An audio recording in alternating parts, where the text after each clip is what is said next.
Life has ups and downs. As that saying goes, you never know what's going to happen in life. Bad things happen one after another, and there are plenty of hard times. But life can change so quickly over something so trivial. My name is Luke Smith. Just an ordinary office worker. I commute by train every day. But I was feeling nothing but melancholic. That's because my company is a small branch office with the headquarters in the prime area of downtown New York. And from today, a newcomer from the headquarters is moving to my place of work. This person is known to cause a lot of problems at the headquarters, but he is a relative of the CEO and cannot be fired, so he was reluctantly transferred, effectively demoted to our branch.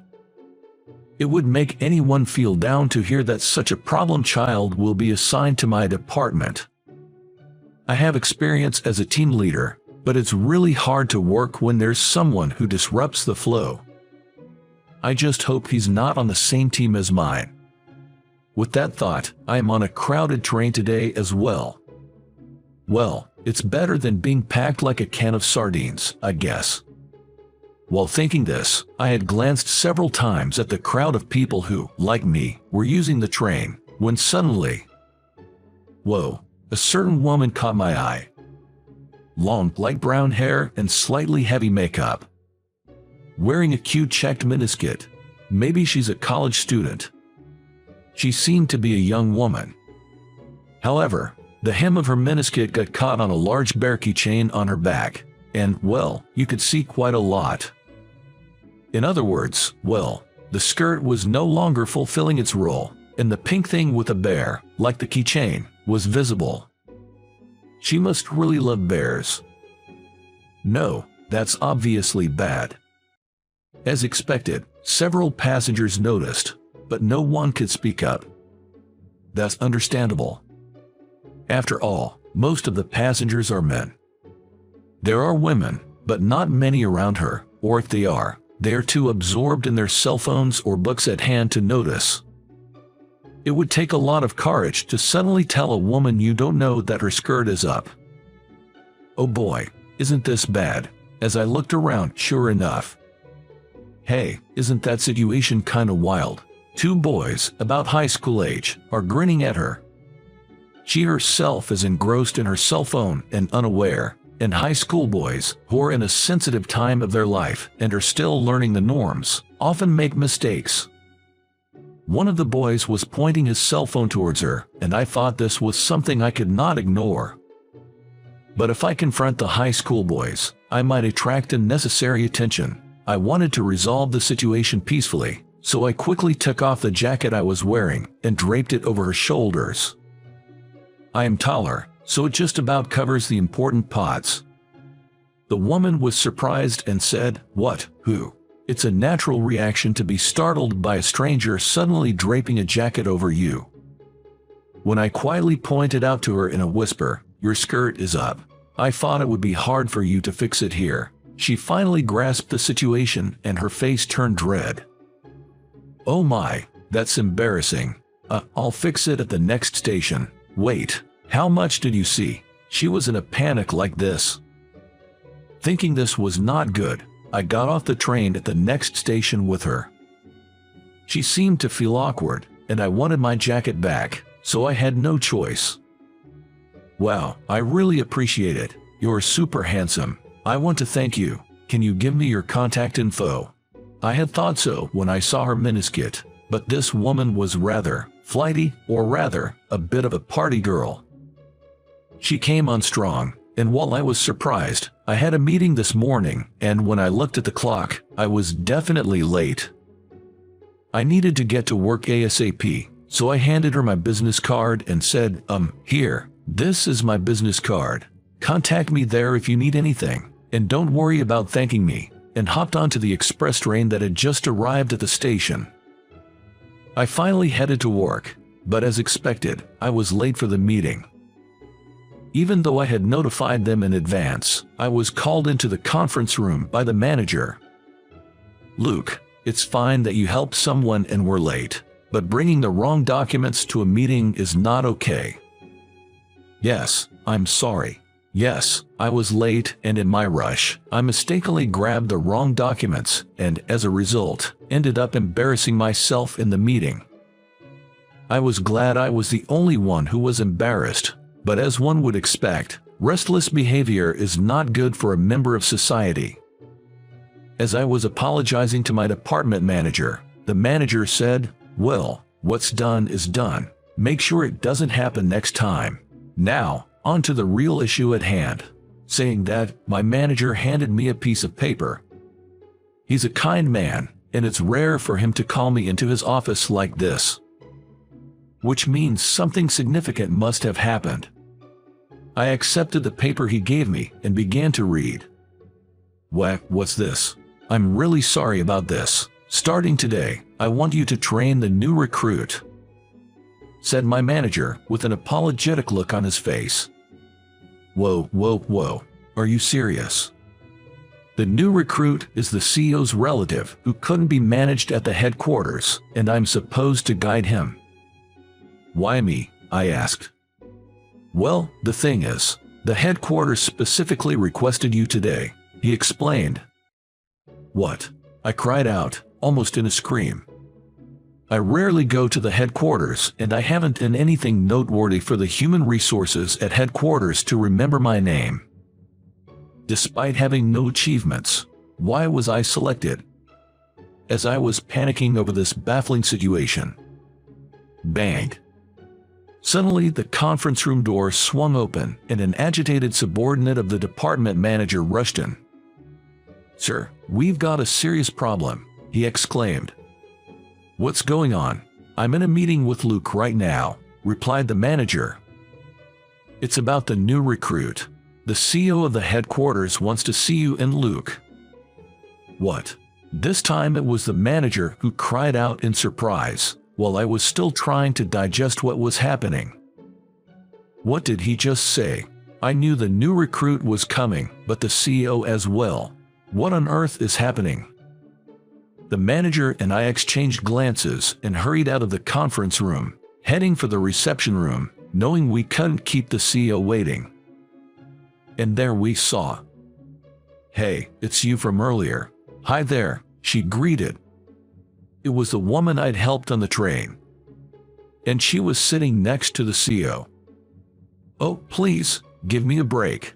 What the heck is going on here?" I was nearly in panic mode and decided to get my head out of the clouds here. As it turned out, the woman I helped today, whose name is Anna Ashton, is the CEO's daughter. But apparently she's been rather wild and has had difficulty sticking with any company she's joined. She still hasn't shaken off those bad habits, making it difficult for her to hold down a job anywhere. The CEO had hired her as an assistant, but he received criticism internally for being too lenient with his family member. So, the CEO decided to transfer her to a branch office as part of her real-world experience. "I heard you helped my daughter on the train today. As a father, I thank you," the CEO said, bowing his head to me. This made me break out in a cold sweat for a whole different reason, but then I also learned why I had been chosen. When I handed Anna my business card, she realized we were from the same company, but she couldn't stop me because I was in a hurry. So she took a picture of the card and sent it to the CEO. And after checking with HR, they assumed that I, as a team leader, have some experience with employee development, so they entrusted their daughter to me. In other words, my act of kindness has led to this unexpected situation. The CEO likely wants me to cultivate his daughter and thus earn a promotion in the future, but from my perspective, I've just been saddled with a difficult new recruit. What should I do? But I had no choice. "Nice to meet you, Lukey," Anna cheerfully greeted me with absolutely no trace of professionalism, leaving me no choice but to hang my head. And that's when my unbelievably busy days began. Even the manager seemed to realize that this was going to be a tall order and told me to focus on training Anna for a while, handing off non-urgent tasks to others. Thanks to that, I was supposed to have some time. Well, that didn't happen. Anna, what on earth are you doing? What do you mean? I'm just hungry. Anna was snacking on a piece of chocolate while watching the training video, and I just had to sigh at the sight. If she's hungry, that's fine, but she could at least do it out of sight. Is she that clueless? But it wasn't that. Anna may not have great social skills, but she's not stupid. As proof, she managed to remember how to do simple tasks after being shown just once. Oh, hey, Lukey, the additional data came in, so I finished inputting it. What, already? You're quick. Yes, she is incredibly efficient at her work. She does more than she's asked to and rarely makes mistakes. With this level of work, she could easily get by at our head office, but her other problematic behaviors completely overshadow it. It's such a waste, and despite my numerous warnings, she only slightly improves and eventually reverts back to her old habits. She still calls me Lukey. After 2 months of training her, I was reaching my breaking point. However, I resolved to do my best to make her a competent worker, and it was on that day. Heck, what should I do? Lukey's troubled. While I was thinking in the break room, Anna suddenly popped up. It's been 3 months since we started working together. By now, she's capable enough to do her job alone. I mean, she still exhibits problematic behaviors, so I have to keep an eye on her. But it's break time, so I won't nag her. Oh, nothing. Just some personal stuff. Even Lukey has worries. What do you think I am? My mom's birthday is coming up. I'm not sure what to get her. Yes, my mom's birthday is just around the corner. But I'm out of ideas, and being single, I'm clueless about women's tastes. When I said that, Anna tilted her head and asked, "Are you close to your mom?" I guess so. She's always been the caring type. How so? What do you mean? Well, even when she was incredibly busy, she always made sure to pack my lunch. My dad was away on business a lot, so my mom took care of everything at home. After I started living alone and learned how hard housework is, I realized how great my mother was. So, I'd like to celebrate her birthday somehow, but I'm having a hard time picking a present. Oh, I know. I should ask Anna. She seems to know more about women's preferences and current trends. Just as I was about to ask her, I fell silent. The usually overly cheerful Anna looked incredibly down. Anna, what's wrong? Oh, sorry, I don't have a mom. That's why I'm envious of your problem. Anna said that and forced a smile. But her fake smile quickly faded, and she looked down, appearing dejected again. I was taken aback by this side of Anna I'd never seen before. She looked so lonely, I couldn't leave her alone. You don't have to force yourself to smile. Sometimes, Anna, you really force yourself to smile. It's okay to talk about your problems. After all, I'm your trainer. That's right, Anna hardly ever shares her concerns. Even with work, she doesn't voice her worries. I was worried that she might be overdoing it. As she widened her eyes in surprise, Anna said, "You're the first person to say that to me," and began to tell me a story. It was a story about Anna's past. You know, my mom passed away in an accident when I was a little. After that, my dad just lost himself in his work, leaving me in the care of a maid. Anna shared, her gaze drifting off into the distance. I was basically raised by the maid.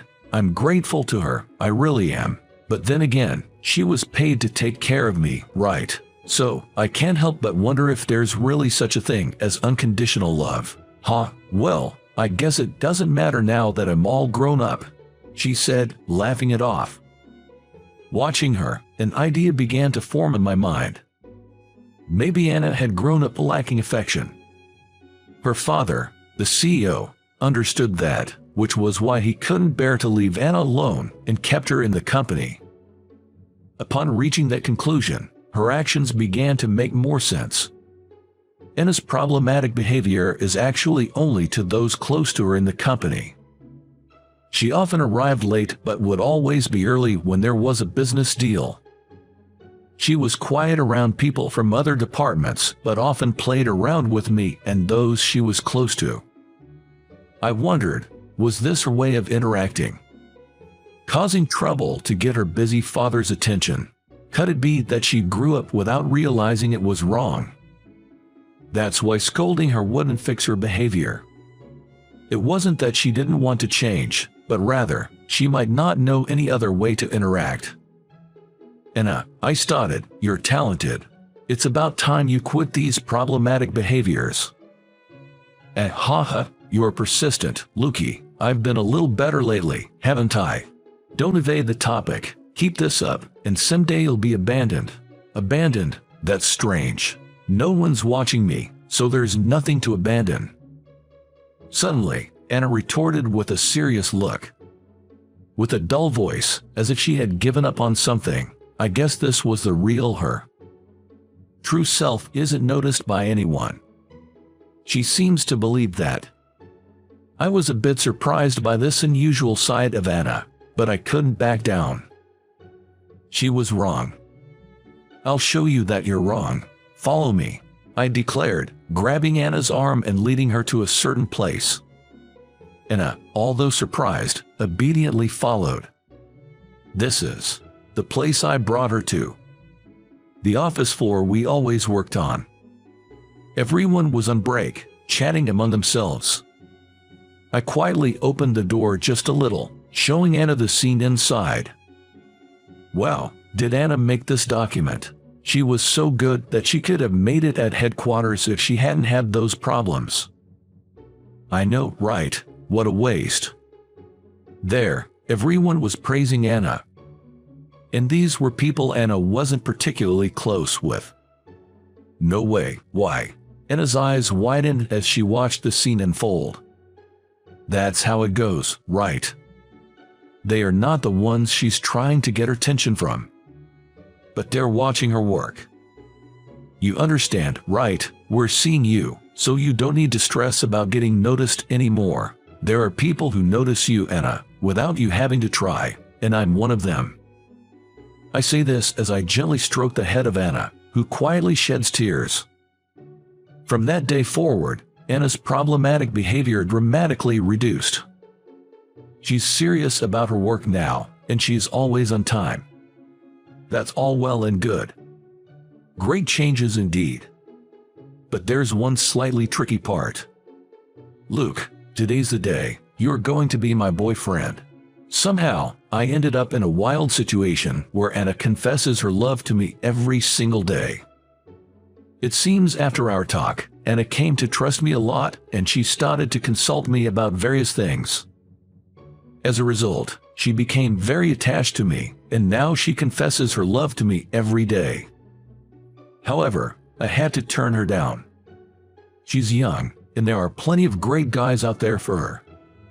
But it seems she just can't give up. For the last 2 weeks, I've been on the receiving end of her constant advances. When faced with such intense appeals, my feelings to her was changing.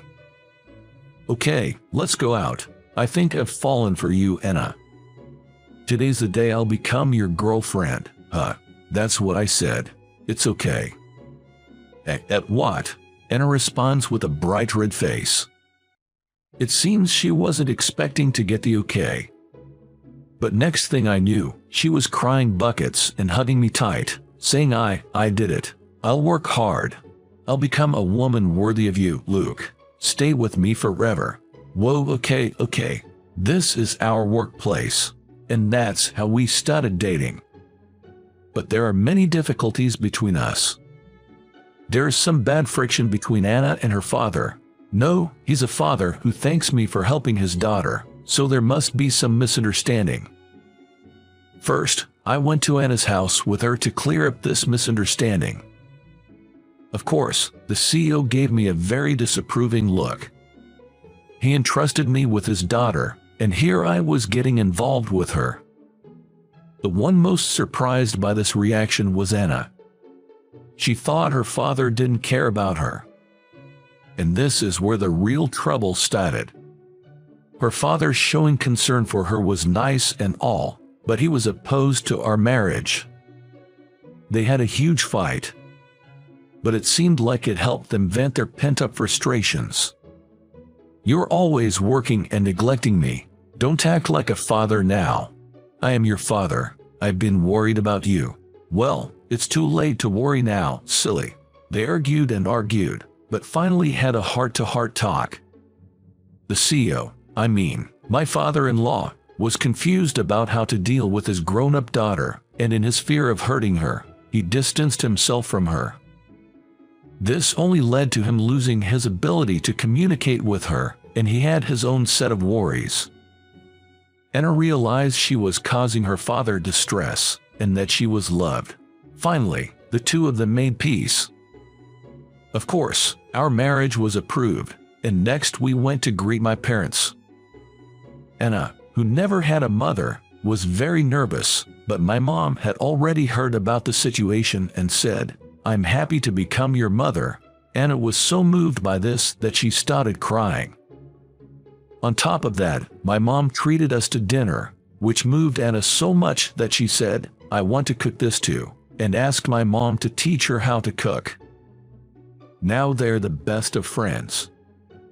With both families' approval, we happily got married, and now we're a blessed family with 3 kids.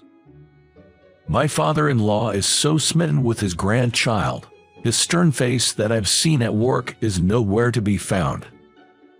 Anna was surprised to see a side of my father-in-law that she had never seen before, but she said, "It feels like we've finally become a family. I'm so happy. I guess that's a good thing." We couldn't have a wedding because of Anna's pregnancy, but I'd like to see her in a wedding dress someday. With those thoughts, we continue to live happily each day. How did you find today's story? By clicking the subscribe and like button, it will be an encouragement for my content creation. I look forward to hearing from all of you in the comments. See you in the next video.